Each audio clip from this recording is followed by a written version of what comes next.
जी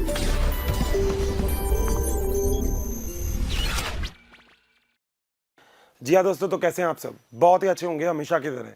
दोस्तों स्वागत करता हूं वापस से एसटी सर के साथ, हर्षित ठाकुरिया सर के साथ अपने एक और लेक्चर में।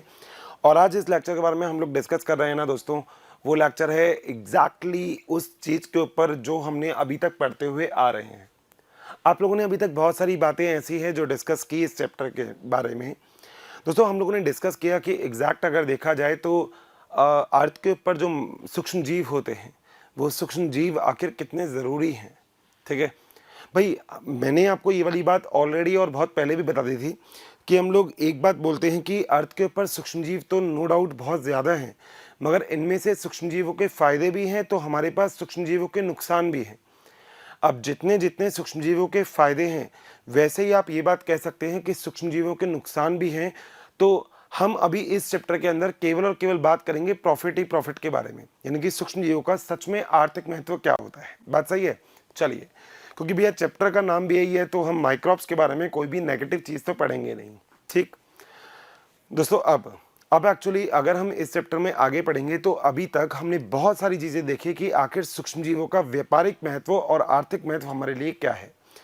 देखा जाए दोस्तों तो सूक्ष्मजीव जो होते हैं ना, वो नग्न आंखों से नहीं दिखते, मगर जो सूक्ष्मजीव होते हैं उनके द्वारा जो प्रोडक्ट बनते हैं वो हमारे लिए एक इकोनॉमिकल इंपॉर्टेंट बहुत होते हैं। इकोनॉमिकल बहुत ही ज़्यादा इंपॉर्टेंट है। Got it? अब देखिए, अगर मैं यहाँ पे कुछ चीज़ों की बात करूँ तो दोस्तों हम जैव सक्रिय अणु के रूप में भी, बायो एक्टिव मॉलिक्यूल के रूप में भी सूक्ष्मजीवों का बहुत ज़्यादा उपयोग देख सकते हैं। सो आज जो हम टॉपिक अभी डिस्कस कर रहे हैं वो है जैव सक्रिय अणु। ठीक है, और इसको इंग्लिश में बोला जाता है बायो एक्टिव मॉलिक्यूल।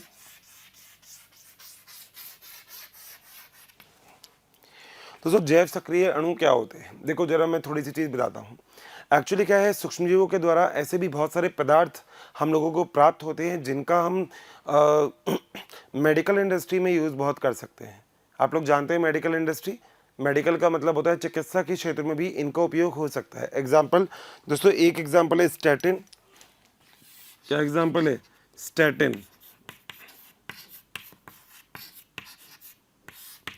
दोस्तों स्टैटिन को कोलेस्ट्रॉल लोअरिंग एजेंट बोलते हैं।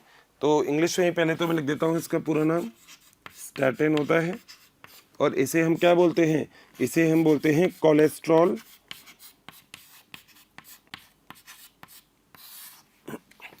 लोअरिंग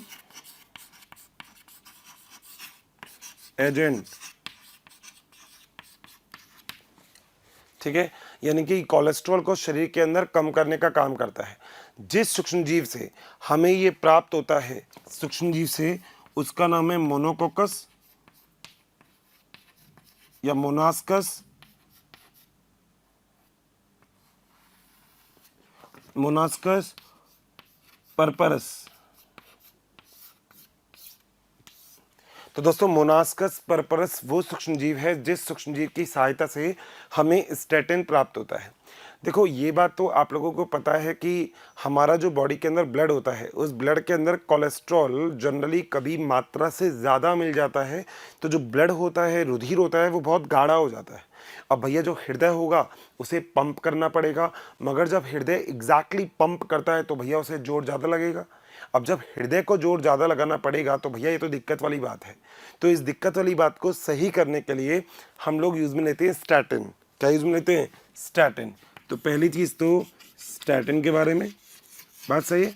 मैं एक्चुअली आपको बहुत ही सिलेक्टिव चीज़ बताऊंगा यहाँ पे, जो आपको एग्जाम पॉइंट ऑफ व्यू से बहुत इंपॉर्टेंट है। इनफैक्ट केवल इसी एग्जाम्स के लिए नहीं, बट फिर भी अगर आप कुछ कॉम्पिटिटिव एग्जाम्स भी ट्राई करते हो तो उन एग्जाम्स के अंदर भी यहाँ से क्वेश्चन आ सकते हैं। एक और अच्छा एग्जाम्पल जिसका नाम है साइक्लोस्पोरिन ए।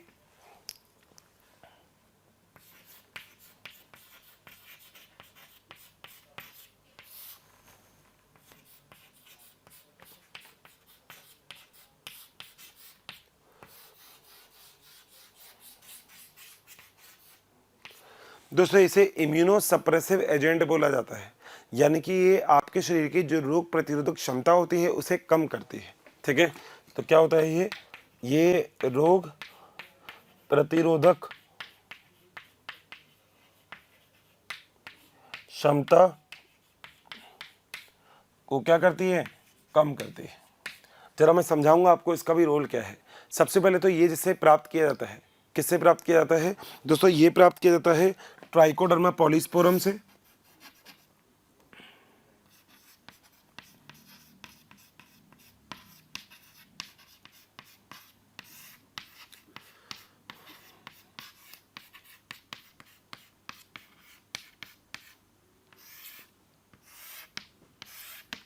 Trichoderma polysporum. और दोस्तों ट्राइकोडर्मा पॉलीस्पोरम से ये एग्जैक्टली आप लोग प्राप्त करते हो। अब कब प्राप्त करते हो, मतलब एग्जैक्टली आप इसका यूज़ क्या करते हो वो पहले समझ लेते हैं थोड़ा सा। एक्चुअली देखो दोस्तों, सबसे बड़ा यूज़ क्या है, सबसे बड़ा यूज़ ये है जब आप अंग प्रत्यारोपण करते हैं, यानी कि जब ऑर्गन ट्रांसप्लांट करते हैं तो इसको इसके अंदर इसका यूज़ में आता है। तो इसका यूज़ कहाँ है, अंग प्रत्यारोपण में, अंग प्रत्यारोपण, या फिर जिसे हम इंग्लिश में क्या बोलते हैं, ऑर्गन ट्रांसप्लांट।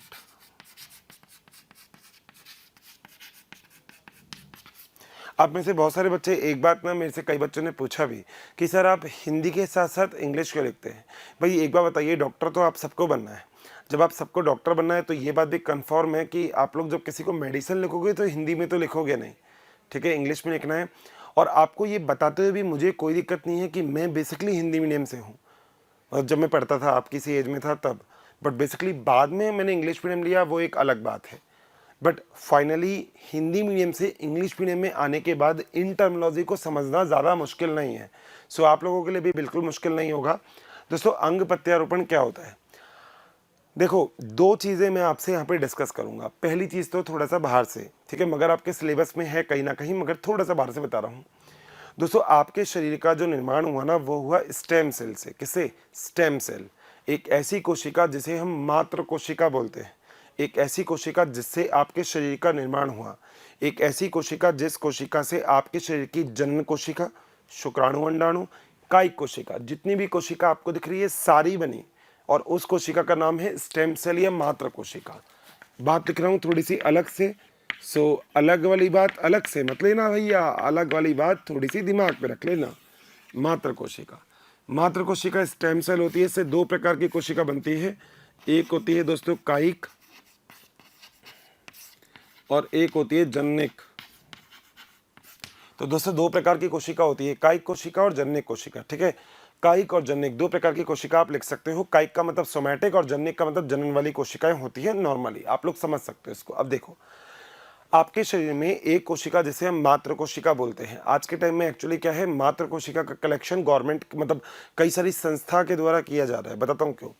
मान लो किसी एक व्यक्ति का पूरे अपने जीवन चक्र के दौरान कोई भी एक अंग काम करना बंद हो गया, तो हम किसी और व्यक्ति से उस अंग को लेते हैं और इस व्यक्ति के अंदर स्थानांतरित कर देते हैं। ऐसे ही करते हैं हम, डरना। मगर दोस्तों ऐसा होता है ना, कई बार ग्राफ्ट रिजेक्शन हो जाता है। सुना है वर्ड दोस्तों, ग्राफ्ट रिजेक्शन का मतलब होता है जहाँ पे ग्राफ्टिंग प्रॉपर नहीं हो। ग्राफ्ट रिजेक्शन का मतलब आपने स्थानांतरित तो कर दिया मगर वो पूरी तरह से सक्सेसफुल नहीं हुआ, इस चीज़ को हम बोलते हैं ग्राफ्ट रिजेक्शन। तो यही ग्राफ्ट रिजेक्शन का जो प्रोसेस है वो प्रोसेस होने के चांसेस बन जाते हैं। अब भैया आपको क्या करना है, जब आप आजकल स्टेम सेल यूज़ में ले रहे हो, क्योंकि आपके शरीर की सारी कोशिका बनी तो मातृ कोशिका से ही है। अगर आपके पास ये मातृ कोशिका है और आपके पास एक तरीका ऐसा है कि मातृ कोशिका से आप कोई भी कोशिका बना सकते हो, तो इसको तो हम सेव कर सकते हैं। तो इसको आजकल सेव किया जा रहा है। मगर अगर मातृ कोशिका से भैया काम नहीं हो रहा तो आपको जाना पड़ेगा किसी और तरीके पे, आपको अंग प्रत्यारोपण करना पड़ेगा। अब दोस्तों अगर आपको अंग प्रत्यारोपण करना है तो अंग प्रत्यारोपण किस तरीके से कर सकते हो आप, जरा ये वाली बात समझने लायक है। अब अंग प्रत्यारोपण करने के लिए जो सबसे बड़ी चीज़ है, जो सबसे अलग चीज़ है, वो क्या है। अंग प्रत्यारोपण करने के लिए सबसे बड़ी चीज़ ये है कि आपको शरीर की रोग प्रतिरोधक क्षमता को कम करना पड़ेगा। भाई मान लो अगर आपके घर में कोई ऐसा बंदा जिसको आप जानते नहीं हो घुसी आता है तो बाहर भगा देते हो ना, यही तो आपका शरीर करेगा। आपका शरीर ये कहता है कि भैया कोई भी चीज़ है अगर आपने उसको मेरे अंदर स्थानांतरित कर दिया तो भैया मैं उसको जानती नहीं तो मार दूंगी। यही तो शरीर की रोग प्रतिरोधक क्षमता होती है। मगर इसी रोग प्रतिरोधक क्षमता को मेंटेन करने के लिए, कम करने के लिए आप लोग पर्सन को साइक्लोस्पोरिन ए देते हो। थैंक यू स्टूडेंट, हमें इतना प्यार देने के लिए। डेली काफ़ी संख्या में स्टूडेंट हमारे वीडियोस को देख रहे हैं और उसका लाभ उठा रहे हैं। बच्चों, आप सभी से मेरी ये रिक्वेस्ट है कि प्लीज़ नीचे दिए गए डिस्क्रिप्शन में दिए गए लिंक को प्रेस करिए और अपना एनरोलमेंट कराइए। बच्चों, इसके साथ ही जिन बच्चों को यहाँ पर डाउट सेशन की भी ज़रूरत है, साथ ही मटेरियल्स की भी ज़रूरत है, वो सभी हमारे प्रीमियम कोर्सेज़ को भी रजिस्ट्रेशन करवा सकते हैं। अगर किसी व्यक्ति के अंदर मान लीजिएगा अगर किसी व्यक्ति के अंदर आपने कोई भी किडनी को स्थानांतरित किया, उस पर्सन के अंदर किडनी तब काम करेगी जब उसका शरीर उसको अपनाएगा। और अपनाने के लिए आप बहुत बड़ा काम ये करेंगे कि उस व्यक्ति का जो शरीर है, उस शरीर की रोग प्रतिरोधक क्षमता को कम कर देंगे। किसके द्वारा? साइक्लोस्पोरिन ए के द्वारा। सिंपल है। अलग से एक टॉपिक डिस्कस कर रहा हूँ मैं।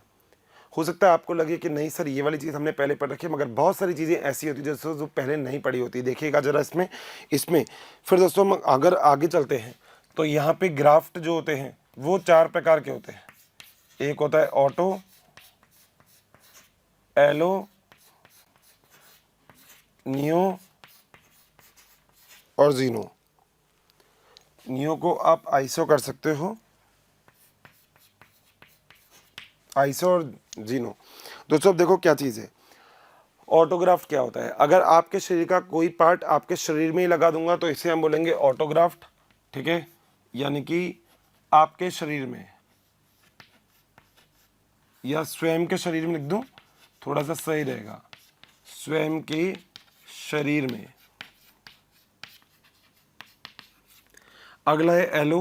दोस्तों एलो का मतलब होता है कि जो आनुवंशिक रूप से कुछ कुछ समान हो, जेनेटिकल ट्विंस। ट्विंस का मतलब जुड़वा भाइयों में, ठीक है, जुड़वा में।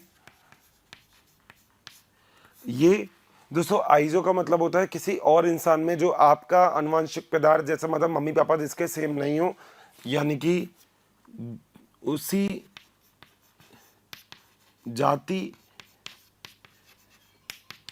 के दूसरे व्यक्ति में। और जीनो का मतलब होता है किसी और जाति में, किसी और जाति में। दोस्तों 4 प्रकार की ग्राफ्टिंग होती है। सपोज करिएगा अगर यहाँ से यहीं पे स्थानांतरित कर रहा हूँ ऑटोग्राफ्ट, यहाँ से मेरे भाई में स्थानांतरित कर दिया एलोग्राफ्ट, यहाँ से किसी दूसरे व्यक्ति के अंदर जो मेरा भाई और मेरा सगा संबंधी नहीं है उसके अंदर ट्रांसफ़र किया आइजोग्राफ्ट, और अगर बहुत दूर के इंडिविजुअल में कर दिया तो क्या होता है? जीनोग्राफ्ट। सेम हो गया, ऑटो, एलो, आइजो, जीनो। बात सही है। तो दोस्तों ये एक बहुत छोटा सा पॉइंट है जो हमने जैव सक्रिय अणु के रूप में पढ़ा कि आखिर सूक्ष्म जीवों की सहायता से आप किस प्रकार से जो चीज़ें हैं वो प्राप्त कर सकते हो। ट्राइकोडर्मा पॉलीस्पोरम से साइक्लोस्पोरिन ए आपने प्राप्त किया, और वहीं पे स्टैटिन जो है वो आपने मोनास्कस परपरस से आपने प्राप्त किया। Got it? क्लियर है वाली बात? चलिए तो फिर आगे चलते हैं। जी हाँ दोस्तों, तो यहाँ तक की बात आप सभी को क्लियर है। चलें अब जरा आगे। दोस्तों आगे एक और चीज़ है जो यहाँ पर सूक्ष्मजीवों के हिसाब से बहुत ज़रूरी है, और मतलब हम लोग ये कह सकते हैं कि हमारे लिए एक और पॉजिटिव इम्पैक्ट है सूक्ष्मजीवों का, अगर हम उस चीज़ के बारे में बात करें तो। दोस्तों नाम है उस चीज़ का एंजाइम, ठीक है। आप लोग इनफैक्ट एंजाइम के बारे में बहुत कुछ जानते हो, बट ऐसा भी बहुत कुछ है जो अभी छुपा हुआ है, और जो चीज़ छुपी है उसको दिखाने में कोई दिक्कत नहीं है। आइए ज़रा देखते हैं कोई नई चीज़। दोस्तों हम बात करते हैं, इसका नाम है एंजाइम।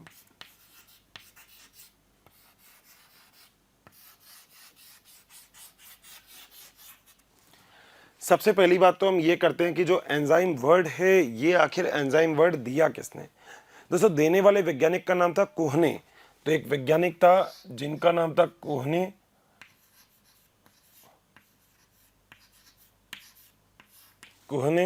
और इन्होंने इसका टर्म दिया था।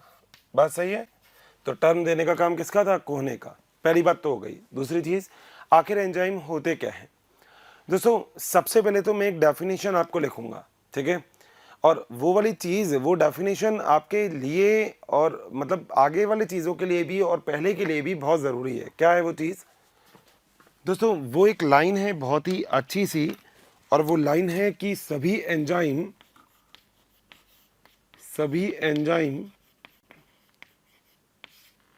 प्रोटीन से निर्मित होते हैं,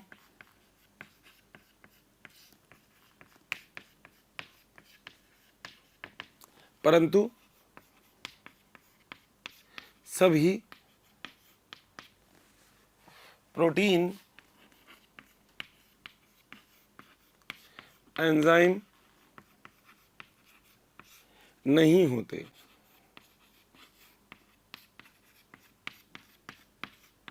दोस्तों ये एक लाइन है, जो लाइन अगर आपको याद हो जाती है तो आप ये कह सकते हो कि सर मजा ही आ गया। लाइन ये है कि सभी एंजाइम प्रोटीन से बनते हैं, मगर सभी प्रोटीन एंजाइम नहीं होते। ठीक है, अब यहाँ पे जो वर्ड आए ना वो एक तो प्रोटीन। तो सबसे पहले एक बात और कर लेते हैं कि सर आखिर ये प्रोटीन क्या होता है। दोस्तों प्रोटीन का मतलब होता है अमीनो अम्लों की लंबी श्रृंखला। क्या होता है? अमीनो अम्ल की लंबी श्रृंखला। तो अमीनो अम्लों की जो लंबी श्रृंखला होती है, उस लंबी श्रृंखला को आप क्या बोलते हो? प्रोटीन। अब आखिर एक और वर्ड आ जाता है कि सर आखिर ये अमीनो अम्ल क्या होते हैं। दोस्तों अमीनो अम्ल वो होता है जिसमें कार्बोक्सी और अमाइनो ये दोनों चीजें उपस्थित हो, इसे हम बोलते हैं कार्बोक्सी, और इसे हम बोलते हैं अमीनो। तो अगर कार्बोक्सी और अमीनो दोनों चीजें उपस्थित होगी तो उसे ही हम क्या बोलेंगे? अमीनो अम्ल। अब देखिए जरा मैं चीजों को थोड़ा सा क्लियर कर देता हूं। दोस्तों अगर आपसे ये बोला जाए कि एंजाइम क्या होते हैं, तो आप बोल सकते हो प्रोटीन से बने होते हैं। आप बिल्कुल बोल सकते हो, इसमें कोई भी गड़बड़ वाली बात नहीं है। मगर एक एंजाइम ऐसा होता है जो प्रोटीन से मिलकर नहीं बना होता, वो इसका अपवाद है। और दोस्तों वो अपवाद है राइबोजाइम। और ये राइबोजाइम किससे बना होता है? आरएनए से। तो दोस्तों सभी एंजाइम प्रोटीन से मिलकर बने होते हैं, मगर एक ऐसा एंजाइम जो प्रोटीन से नहीं बना होता, जो आरएनए से बना होता है, उसका नाम है राइबोजाइम। कितनी आसान सी बात है ना, टेंशन तो नहीं है ना भाई। देखो टेंशन मत लेना, बस सबसे बड़ी चीज़ है ना स्टडी की यही होती है। कई बार लगता है कि यार इतना सब कुछ पढ़ना पड़ेगा, इतना सब कुछ बिल्कुल पढ़ना पड़ेगा, मगर बड़ा आसान है ना ये तो। टिपिकल कहाँ है, बहुत ही आसान है। पढ़ते रहोगे तो चीज़ें बहुत अच्छे से होती रहेंगी। तो बहुत ही आसान चीज़ें हैं। तो एक ऐसा अपवाद जो प्रोटीन से मिलकर नहीं बना होता, उसका नाम है राइबोजाइम। बाकी सारे के सारे जो एंजाइम होते हैं वो प्रोटीन से बने होते हैं। दूसरी बात, प्रोटीन होता क्या है? अमीनो अम्लों की लंबी श्रृंखला को आप लोग प्रोटीन बोलते हो। तीसरी चीज़, आखिर अमीनो अम्ल क्या होते हैं? जिसमें कार्बोक्सी और अमीनो जो ग्रुप हैं, समूह हैं, ये उपस्थित होते हैं, उसे ही हम अमीनो अम्ल बोलते हैं। बस इतनी सी बात है, कोई दिक्कत है ही नहीं। बात क्लियर है? ये तो सबसे पहले बात है एंजाइम के लिए। अब आखिर ऐसे कौन कौन से एंजाइम हैं जो हमें यहाँ पे पढ़ने हैं, आइए जरा देखते हैं। दोस्तों एक एंजाइम है जिस एंजाइम का नाम है सिट्रिक एसिड।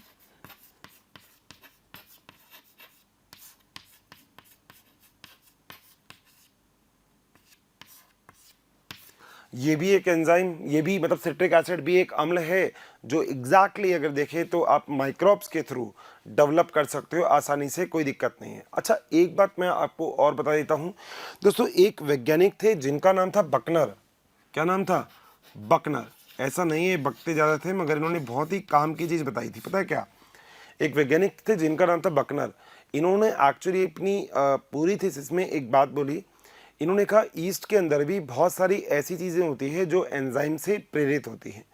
अगर ईस्ट का डेड एक्सट्रैक्ट यानी कि मर जाए ईस्ट ना, उसके बाद भी अगर उस चीज़ को आगे क्रिया करवाई जाए उससे, तो रिएक्शन चालू हो जाती है। यानी कि एंजाइम एक बाहर वाले एनवायरनमेंट में भी बहुत ही आसानी से कार्य कर सकता है। अब आप कहोगे सर ये थोड़ा सा अलग है, क्या इसको और अच्छे से एक्सप्लेन करोगे? अरे हाँ ना, बिल्कुल, आप लोगों के लिए ये तो है ही सब कुछ। देखो भाई कितना आसान है। दोस्तों होता क्या है कि अगर आप कभी भी ईस्ट के बारे में बात करते हो तो आप लोग ये बोलते हो कि वो किण्वन वाले प्रोसेस के अंदर बहुत ज़रूरी होता है। जानते हो आप किण्वन, दारू वारू, बस बस बस बस इतना ही बहुत है, उसको बनाने के लिए बहुत इंपॉर्टेंट रोल है इसका। चलो भाई इतना काम तो हो गया सर। अब दूसरी चीज़ सर, दोस्तों एक्चुअली क्या होता है, अगर मैं आपसे ये कहूँ कि एंजाइम की उपयोगिता क्या है तो आप एक बात बोल सकते हो कि सर बिना एंजाइम के तो पृथ्वी पर कोई भी जीव जीवित रह ही नहीं सकता। इसका मतलब पृथ्वी पर ऐसा कोई भी जीव नहीं है जो अगर एंजाइम आप एब्सेंट कर दो तो जीवित रह जाए। मतलब आपके शरीर की सर जितनी भी क्रियाएं हैं ना वो सब एंजाइम के द्वारा ही प्रेरित है। आप कहोगे सर सच में, अरे देखो ना। बच्चों काफ़ी संख्या में डेली हमें बहुत सारे कमेंट्स आ रहे हैं कि वी प्लीज़ इस टॉपिक पे वीडियो बनाएं, इस सब्जेक्ट पे वीडियो बनाएं। तो आप सभी से मेरी रिक्वेस्ट है कि प्लीज़ हमारे यूट्यूब चैनल को सब्सक्राइब करें और उसमें दिए गए बेल आइकन को प्रेस करें ताकि टाइम टू टाइम आपको नोटिफिकेशन मिलता रहे। बच्चों हम ऐसा इसलिए कह रहे हैं कि बहुत सारे बच्चे उसी टॉपिक की रिक्वेस्ट करते हैं जो ऑलरेडी हमारे चैनल्स पे दिए हुए हैं। तो आप सभी से रिक्वेस्ट है कि आप सभी जो है उस चैनल पे जा कर के उन सारे वीडियोस का लाभ ज़रूर उठाएं। आप लोगों ने पाचन तंत्र पढ़ा था, क्या उसमें एंजाइम था या नहीं था? ठीक है। आप लोगों ने श्वसन पढ़ा है, उसके अंदर ग्लाइकोलाइसिस क्रेब चक्र पढ़े हैं आपने, क्या इसके अंदर एंजाइम उपस्थित थे या नहीं थे? बिल्कुल थे। इसका मतलब एंजाइम की उपस्थिति तो आपको हर एक कैटेगरी के अंदर बहुत ही आसानी से मिल जाती है। तो एंजाइम तो आपको मिलते ही मिलते हैं हर जगह पे, ठीक है। अब यही एंजाइम होते हैं जो किसी भी अभिक्रिया का वेग बढ़ा सकते हैं। हो सकता है, पता है एक बहुत बड़ी बात, एक बहुत बड़ा एक लाइन है जो बोली जाती है, और वो लाइन क्या है कि अगर हमारे शरीर में पाचन के अंदर एंजाइम नहीं हो तो हमको भोजन को पचाने में 52 साल या 52 वर्ष का समय लग सकता है। यानी कि हमें 52 साल लग जाएंगे भोजन पचाने में अगर हमारे पास एंजाइम नहीं है तो। अब तुम कहोगे अरे सर बड़ा फायदा हो गया है तो एक ही बार खाएंगे 52 साल तक। अबे नहीं, शरीर को ऊर्जा कहाँ से मिलेगी नालायकों? ऊर्जा तो मिलेगी नहीं। तो ऊर्जा लेने के लिए शरीर को बहुत ज़रूरी होता है कि शरीर उस पाचन वाले एंजाइम को बहुत अच्छे से यूज़ करे। सो आपके शरीर में जो पाचन की अभिक्रिया होती है वो भी एंजाइम के द्वारा ही निर्नियत होती है। बहुत ही अच्छे से याद रखनी है बात। अगली चीज़ दोस्तों, एंजाइम जो होता है वो अभिक्रिया का वेग बढ़ा भी सकता है, घटा भी सकता है, मगर अंत में खुद अपरिवर्तित रहता है। ये एक लाइन और है जो मैं यहाँ पे लिख रहा हूँ, अभिक्रिया का वेग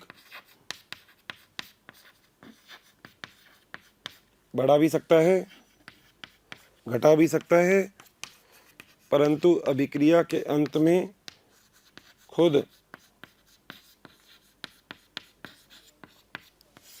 अपरिवर्तित रहता है। उसे ही आप क्या बोलते हो? एंजाइम।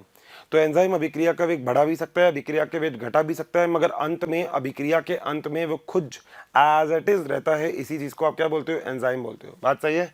कोई दिक्कत किसी को? 100% नहीं है ना? आगे चल सकते हैं, ठीक है दोस्तों। अब एक्चुअली ऐसे और भी बहुत सारे एग्जाम्पल हैं जो एंजाइम के यहाँ पे हमारे लिए ज़रूरी हैं। जैसे एक एग्जाम्पल यहाँ पर है जिसका नाम मैं यहाँ पे साइड में कर देता हूँ, जिसका नाम है प्रोटीएज।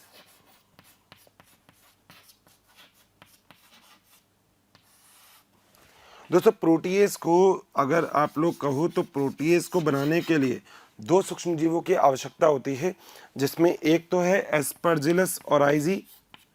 मैं पूरा नाम लिख देता हूं, आप कहते हैं तो एस्परजिलस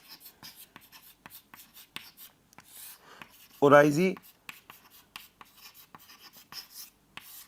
और बैसिलस सबटिलिस।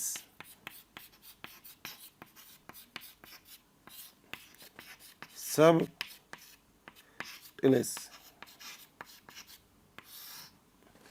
दोस्तों ये दो ऐसी चीज़ें हैं, सूक्ष्मजीव हैं, जिनकी सहायता से हम लोग प्रोटीज एंजाइम को प्राप्त करते हैं। देखो एंजाइम के लिए सबसे बढ़िया चीज़, नाम के पीछे एएस ही लग जाएगा।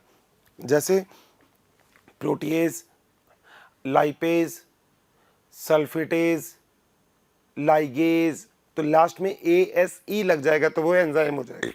बात सही है? अब दोस्तों प्रोटीएज एंजाइम का उपयोग कहाँ पे होता है? दोस्तों इस एंजाइम का उपयोग होता है डिटर्जेंट में, सुना है डिटर्जेंट, सुना है ना, वॉशिंग पाउडर निरमा, वही वाला डिटर्जेंट। एक पहले ऐड आता था, बहुत ही पुराना हो गया वो ऐड तो, मगर मुझे तो एग्जैक्टली याद है, ठीक है। हाँ, आज से 30 साल 50 साल पहले आता था, ठीक है, अब तो याद हो गया होगा। उसमें बहुत ही अच्छी बात है। ओहो गीतिका जी, आइए आइए, लीजिए आपका सब सामान तैयार। गीतिका जी कहते हैं ये नहीं वो निरमा सुपर डिटर्जेंट टिकिया, लेकिन आप तो हमेशा महंगे वाले टिकिया। लेकिन ठीक, जब वही में महंगे दाम वो क्वालिटी, वही सफेदी, वही जाग, कम ना वो मिले तो कोई ये क्यों ले, मुंह बोलो ना ले। मान गए किसे आपकी पार की नजर निरमा सुपर दोनों को। लास्ट में बोलता है ना, हम निरमा सुपर धोले का सुपर दाम पर भी कमा रहे, बहुत बढ़िया। चलो मतलब एक्चुअली ना ये चीज़ याद हो जाती है, मतलब मुझे तो इनफैक्ट याद हो गई, ठीक है, एज इट इज़।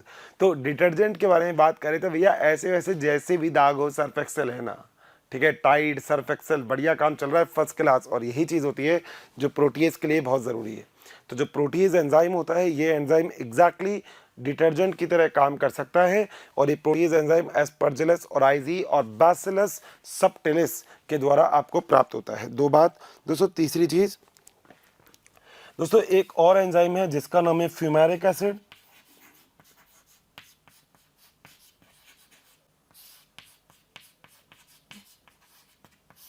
जिसे आप प्राप्त करते हो राइजोपस से। इसे प्राप्त करते हो राइजोपस,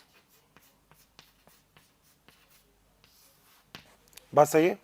एक और एंजाइम है जिसका नाम है एग्जैक्टली लाइपेज, या लाइपेज से पहले एक एंजाइम और कर लेते हैं, फ्यूमेरिक एसिड तो हमने कर ही लिया, एक एंजाइम और कर लेते हैं, नाम है उसका रीनेट।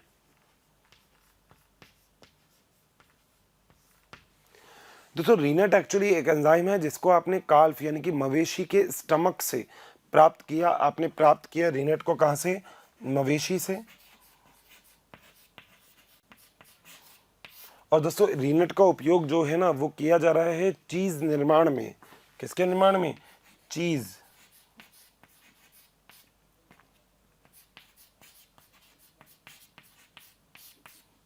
किसमें, चीज निर्माण में हम लोग रीनेट का क्या करते हैं, उपयोग करते हैं। बात सही है। सो पहला एक एंजाइम हम लोगों के सामने आया जो उसका नाम था प्रोटीएज।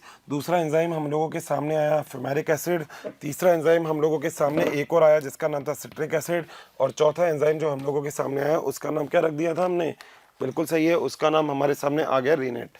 बात सही है। आगे चलते हैं दोस्तों। अगला एक और एंजाइम है, नाम है उसका सेलुलेज।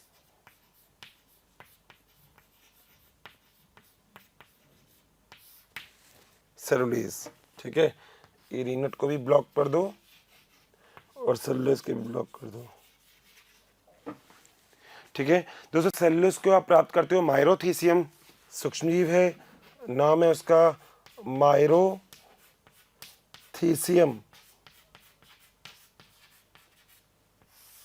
बात सही है दोस्तों। अगला एक और एंजाइम है जिसका नाम है एमाइलेज, आप उसे भी प्राप्त कर सकते हो। तो एक और एंजाइम को हम लोग यहाँ पर लिख देते हैं जिसका नाम क्या है, एमाइलेज। आपने सुना होगा अल्फा एमाइलेज वगैरह, ये सारे पुराने नाम हैं जो आपने सुन रखे होंगे।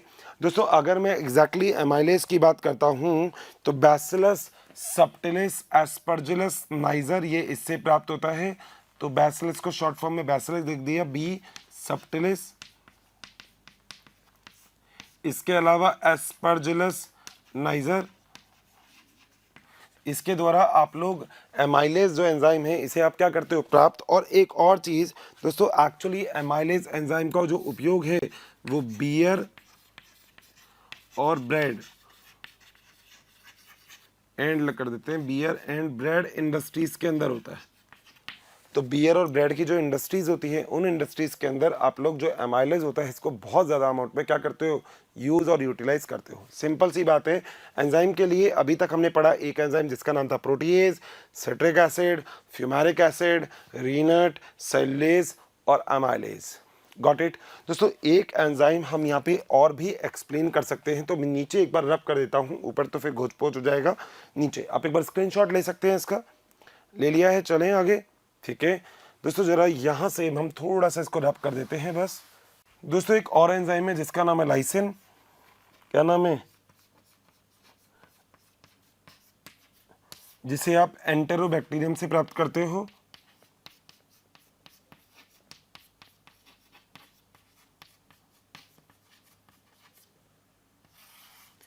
एक और एंजाइम है जिसका नाम है ग्लूटामिक एसिड।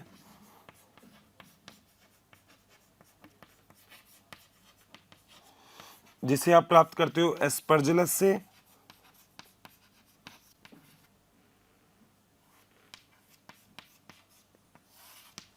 एक और एंजाइम है जिसका नाम है स्ट्रेप्टोकाइनेज।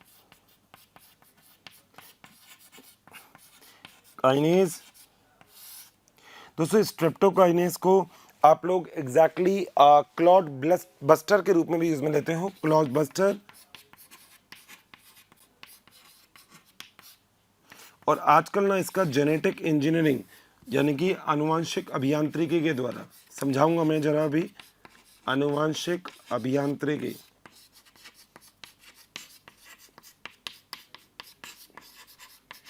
ये द्वारा आजकल इसका मॉडिफिकेशन करवाया जा रहा है स्ट्रेप्टोकाइनेज का। बच्चों, अगर आपको हमारे वीडियोस पसंद आए हैं तो इसे लाइक शेयर करना ना भूलें, ताकि ये वीडियो सभी ज़रूरतमंद बच्चों तक पहुंच सके। बच्चों, आपके इतने अपार स्नेह के कारण हमारी पूरी मोशन टीम इतनी ज़्यादा मोटिवेटेड है और बेस्ट कंटेंट आपको उपलब्ध कराने के लिए हम सभी तत्पर हैं। दोस्तों एक बात याद रखना, आज के टाइम तक हम लोग ऐसा बोलते हैं कि हमने लगभग 2200 एंजाइम को डिस्कवर कर लिया है। 2200 एंजाइम, इतने एंजाइम को डिस्कवर कर लिया। अच्छा, एंजाइम के बारे में जब बात चलती है ना, तो एक बात और है जो यहाँ पे हम लोग लग सकते हैं, और वो चीज़ क्या है कि अगर हम ये कहें तो हम ये बोल सकते हैं कि प्रकृति के ऊपर जितने भी एंजाइम, ध्यान दीजिएगा मेरी लाइन का, प्रकृति के ऊपर जितने भी एंजाइम उपस्थित होते हैं उनमें सबसे ज़्यादा एंजाइम अगर आप कहो तो आप तो ये बोल सकते हो कि आपके शरीर में जो एंजाइम है सबसे ज़्यादा किस कोशिकांग में होंगे, तो आंसर याद रखिएगा माइटोकॉन्ड्रिया। लाइसोसोम मत करना। बच्चे बहुत बड़ी गलती करते हैं कि एग्जाम में क्वेश्चन आता है कि आपके शरीर में कौन सा ऐसा कोशिकांग है जिसमें सबसे ज़्यादा एंजाइम उपस्थित होते हैं, तो बच्चा आंसर कर देता है उसके अंदर लाइसोसोम, मगर आंसर है माइटोकॉन्ड्रिया। 50 से ज़्यादा तक वहाँ पे रेस्पिरेटरी एंजाइम उपस्थित होते हैं। 2200 तक एंजाइम जो होते हैं वो कोशिका के अंदर पाए जा सकते हैं, जैसा कि हम लोग कहते हैं। बात सही है। लाइसिन, ग्लूटामिक एसिड और स्ट्रेप्टोकाइनेज जो है ये बहुत ही इंपॉर्टेंट एंजाइम्स हैं, जो एंजाइम्स हम इजीली यूटिलाइज कर सकते हैं। Got it. चले भाई आगे चलते हैं। दोस्तों अगली चीज़, अगला क्या है, स्ट्रेप्टोकाइनेज के बारे में मुझे आपको बताना था कि एग्जैक्टली होता क्या है। दोस्तों आज के टाइम में ना एक्चुअली क्या होता है कि बहुत सारी अलग अलग प्रॉब्लम्स होती है जिनका सॉल्यूशन करने के लिए हम लोगों के पास अलग अलग मेथड है। जैसे हम क्लॉट बस्टर की तरह, कई बार ऐसा होता है कि रुधिर जो होता है ना, इसके अंदर छोटे छोटे क्लॉट हो जाते हैं। अब उसको डिजोल्व करना पड़ता है या ख़त्म करना पड़ता है। उसको डिजोल्व करने या ख़त्म करने के लिए हम लोग जिस एंजाइम को यूज़ में लेते हैं उस एंजाइम का नाम है स्ट्रेप्टोकाइनेज। क्या नाम है? स्ट्रेप्टोकाइनेज। तो स्ट्रेप्टोकाइनेज एंजाइम के द्वारा आप लोग आनुवांशिक अभियांत्रिकों को यूज़ में लेके, एक नया वर्ड है अनुवांशिक अभियांत्रिकी। अब आप कहोगे सर ये अनुवांशिक अभियांत्रिकी आखिर है क्या? दोस्तों अनुवांशिक अभियांत्रिकी का मतलब है जब आप किसी चीज़ को मॉडिफाई करते हो, जीन को चेंज करते हो। तो आजकल हमने इसको बहुत ज़्यादा इसके अंदर बदलाव कर दिया है इस एंजाइम के अंदर, और हम इस एंजाइम को बहुत अच्छे से आजकल क्या कर रहे हैं, यूटिलाइज। तो एग्जैक्टली ये कुछ एंजाइम्स हैं जो एंजाइम्स हमें एग्जैक्ट अभी पढ़ने हैं कि कौन कौन से एंजाइम का हम उपयोग किस तरीके से कर सकते हैं। होपफुली ये सब चीज़ें बहुत अच्छे से समझ में आएगा। अच्छा एक बात और, बच्चे ये बोलते हैं कि सर लिखना कैसे है, तो सर सबसे बेस्ट मेथड तो जिस मेथड में मैं लिखता हूँ, क्योंकि पैराग्राफ तो आपको बुक्स में भी मिल जाएंगे, बात सही है, मगर वो पैराग्राफ अगर आपको बुक्स में मिल जाएंगे तो आप बुक्स में लिखे हुए पैराग्राफ को अच्छे से एक्सप्लेन नहीं कर पाते कभी कभी, तो इसलिए आप इस तरीके से लिखेंगे जो ज़्यादा इफेक्टिव होगा। चलिए थोड़ा सा आगे चलते हैं। जी हाँ दोस्तों, तो अब हम बात करते हैं इसके आगे एक और छोटे से स्मॉल से टॉपिक के बारे में, और जो है कार्बनिक अम्ल, कि आखिर जो कार्बनिक अम्ल होता है वो मतलब कौन कौन से ऐसे ऑर्गेनिक एसिड या कार्बनिक अम्ल है जो हमें सूक्ष्मजीवों की सहायता से प्राप्त हो सकते हैं। भाई देखो सारा काम करना है तो एक ही चीज़ पे है, वो है सूक्ष्मजीव। तो यहाँ पे हम यही बात करेंगे जो है कार्बनिक अम्ल, क्या चीज़, जो फिर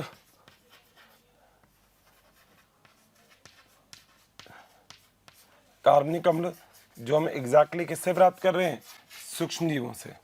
बात सही है। चलें हम जरा इस चीज़ में आगे थोड़ा सा।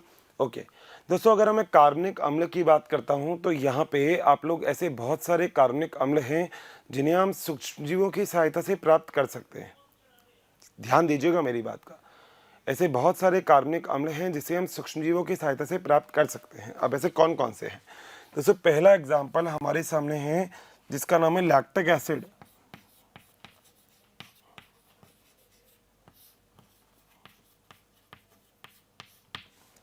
दोस्तों जनरली अगर देखा जाए तो जो वे होता है, ठीक है, जो कॉर्न होता है ना, हम इसके द्वारा पोटैटो जो होता है उसके द्वारा हम लैक्टिक एसिड को प्राप्त कर सकते हैं। तो लैक्टिक एसिड को प्राप्त करने के लिए आपको जो कच्चा माल चाहिए, क्या चाहिए? कच्चा माल। याद है कच्चा माल क्या होता है? कच्चे माल को हम बोलते हैं रॉ मटेरियल। भाई चाय बनाते हो तो चाय की पत्ती एक कच्चा माल है, सीधा चाय की पत्ती थोड़ी फाँक जाते हो ऐसे ही। चाय की पत्ती फाँक गए, उसके बाद पानी भी फाँक गए और बैठ गए गैस पे, ऐसा होता है क्या? नहीं। तो कच्चा माल मतलब रॉ मटेरियल। और रॉ मटेरियल क्या क्या है दोस्तों? जैसे होता है वे, जैसे हो सकता है पोटैटो, आलू, ये। और इसके द्वारा जो कच्चा माल है, इसके द्वारा दोस्तों जो सूक्ष्मजीव है वो है बैसिलस बुल्गेरिस या लैक्टोबैसिलस, सॉरी लैक्टोबैसिलस बुल्गेरिस। और दोस्तों एक और जिसका नाम है स्ट्रेप्टोकोकस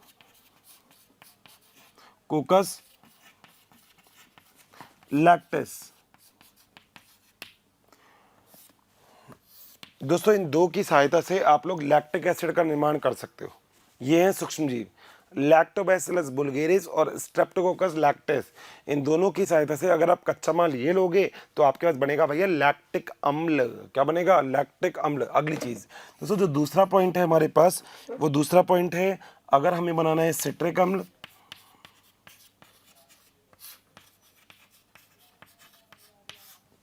दोस्तों अगर सिट्रिक अम्ल आपको बनाना है तो आपको कच्चा माल चाहिए होगा सुक्रोज। कच्चा माल क्या है? माल है यहाँ पे सुक्रोज, बस सही। और साथ साथ आप एक चीज़ को और प्राप्त करते हो, यहाँ पे बहुत ही अलग चीज़ है, बहुत ही काम की, जिस चीज़ को आप लोग सिट्रिक एसिड। तो दोस्तों ये किण्वक का उत्पाद है, मतलब आप बोल सकते हो कि किण्वक ईस्ट के द्वारा, किण्वक ईस्ट के द्वारा आपको ये प्राप्त होता है। और दोस्तों सिट्रिक एसिड जिस सूक्ष्मजीव से प्राप्त होता है, आइदर तो किण्वक ईस्ट यूज में ले सकते हो, आइदर आप ले सकते हो एस्परजिलस नाइजर। तो एस्परजिलस नाइजर।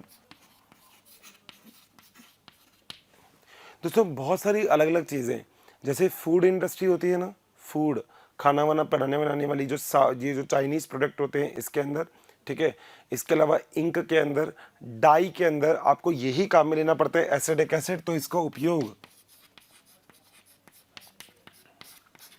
इंक इंडस्ट्री में है, डाई में है, फूड इंडस्ट्री में है। बात सही है? तीनों चीज़ें अच्छे से याद रहिए। मेरे हिसाब से जो दोस्तों मैंने यहाँ पे आपको तीन चीज़ बताई है, वो तीनों चीज़ें बहुत ज़रूरी है। और ये तीनों चीज़ें यहाँ से वहाँ तक आप लोगों को बताती है कि लैक्टिक एसिड कार्बनिक अम्ल के अंदर किस तरीके से उपयोगी है, और साथ साथ जो सिट्रिक अम्ल है आखिर उसका क्या इम्पोर्टेंट रोल होता है इस पूरे प्रोसेस के अंदर। Got it? दो चीज़ें आपको ऐसी है जो आपको याद रहेंगी अच्छे से, डाउट तो नहीं है। तीसरी चीज़ दोस्तों, तीसरी और बहुत ही शानदार चीज़ जो हमारे पास सामने एग्जाम्पल है वो है एसिटिक एसिड।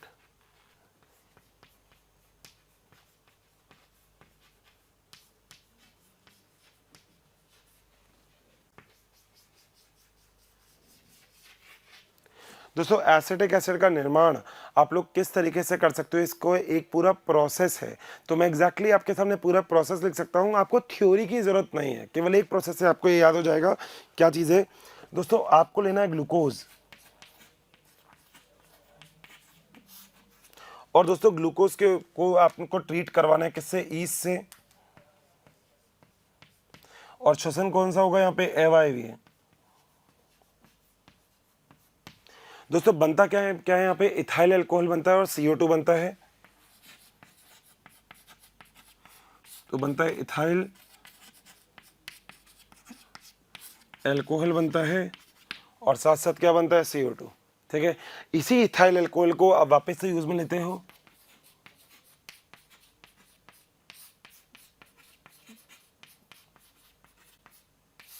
और दोस्तों एसिटिक एसिड के लिए जो सूक्ष्मजीव आप यूज में लेते हो उसका नाम है एसिटोबैक्टर एसिटी। क्या नाम है? एसिटोबैक्टर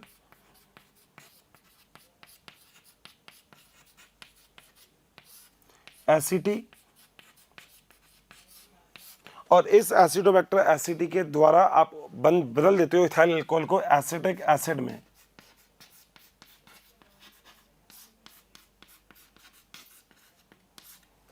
और आपको साथ साथ जल की प्राप्ति हो जाती है। ओवरऑल मेरी बात समझ रहे हो आप? मेरी बात यह है कि एसिडिक एसिड को आपको प्राप्त करना है तो आप सबसे पहले लेंगे ग्लूकोज। ग्लूकोज के ऊपर ईस्ट और अवायवीय श्वसन करवा देंगे और आप लोग इथाइल अल्कोहल को प्राप्त कर लेंगे। जैसे ही आपके पास इथाइल अल्कोहल बन गई तो इथाइल अल्कोहल के बनने के बाद इस इथाइल अल्कोहल को अगर एसिडोबैक्टर एसिटी जो कि एक सूक्ष्मजीव है अगर उसको प्रयोग में लिया गया तो आप इसको एसिटिक एसिड के अंदर डेवलप कर सकते हो बहुत ही easily. And this complete process is the formation of the acetic acid. So overall ये तीन चीज़ें हैं जिसमें एक है लैक्टिक एसिड कैसे निर्माण होगा, दूसरा सेक्टिक एसिड का निर्माण कैसे होगा और तीसरा होता है कि आखिर एसिटिक एसिड का फॉर्मेशन किस तरीके से होता है। मेरे हिसाब से जितना भी प्रोसेस अभी तक हमने पढ़ा है ये सारा प्रोसेस आप में से जितने भी बच्चे मुझे सुन रहे हैं सभी को बहुत अच्छे से याद होगा। दोस्तों यहाँ पर जो बेसिक पॉइंट करना है वो करते हैं कि हम आखिर सूक्ष्मजीवों का यूज़ है क्या, और यही यूज़ हम यहाँ पे देखते हैं। एग्जैक्टली मैं लेक्चर के अंदर बेसिकली इतना ही पढ़ाता हूँ जितना आपको याद हो जाए। ज़्यादा हो जाएगा ना तो फिर दिक्कत हो जाएगी यार, थोड़ा थोड़ा चलने दो, मस्त रहो, बिंदास रहो, स्वस्थ रहो। ठीक है भाई, चलो भाई, तो फिर मिलता है दोस्तों अपने अगले लेक्चर में। Till then bye bye, take care. अगला लेक्चर हो सकता है हम लगभग इसको पूरा कंप्लीट ही कर दें। ठीक है, नमस्ते, मिलते हैं फिर, बाय, टेक केयर। बच्चों अगर आपको मेरी वीडियोस पसंद आई है तो बाकी के कंटेंट के लिए इस नंबर पे कॉल करें 180021217999। Thank you.